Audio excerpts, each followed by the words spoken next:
வியாழக்கிழமை அல்லாஹ்வுடைய தூதர் மரணமாவதற்கு சில நாட்களுக்கு முன்னால் வியாழக்கிழமை அல்லாஹ்வுடைய தூதர் ஸல்லல்லாஹு அலைஹி வஸல்லம் மக்ரிபுடைய தொழுகையில் கலந்து கொள்கிறார்கள். வல் முர்ஸலாத்தி உர்ஃபா என்ற சூரத்துல் முர்ஸலாத்துடைய வசனங்களை அல்லாஹ்வுடைய தூதர் ஸல்லல்லாஹு அலைஹி வஸல்லம் அவர்கள் ஓதி தொழ வைக்கிறார்கள். அதற்கு பிறகு அல்லாஹ்வுடைய தூதர் அந்த நபித்தோழர்களுக்கு இமாமாக நின்று தொழுகை நடத்தவில்லை. இஷாவுடைய தொழுகை வருகிறது.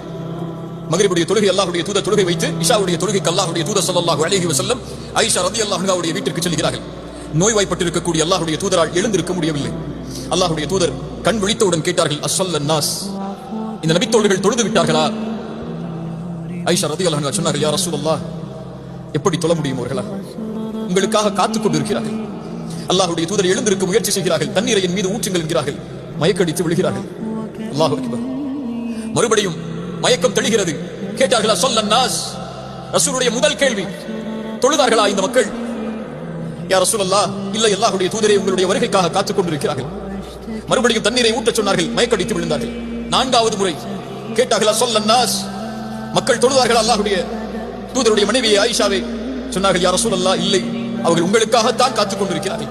ரசூலுல்லாஹ் சொன்னார்கள், என்னால் முடியாது ஆயிஷா, என்னால் முடியாது ஆயிஷா, உன் தந்தையை தொழுகை நடத்துமாறு கூறு. யார் தந்தை? அபூபக்கர் சித்தீக் ரலியல்லாஹு அன்ஹு. அல்லாஹ்வுடைய தூதர் அடையாளங்களை வெளிப்படுத்துகிறார்கள். அவ்வளவுதான் என்னுடைய தலைமைத்துவம்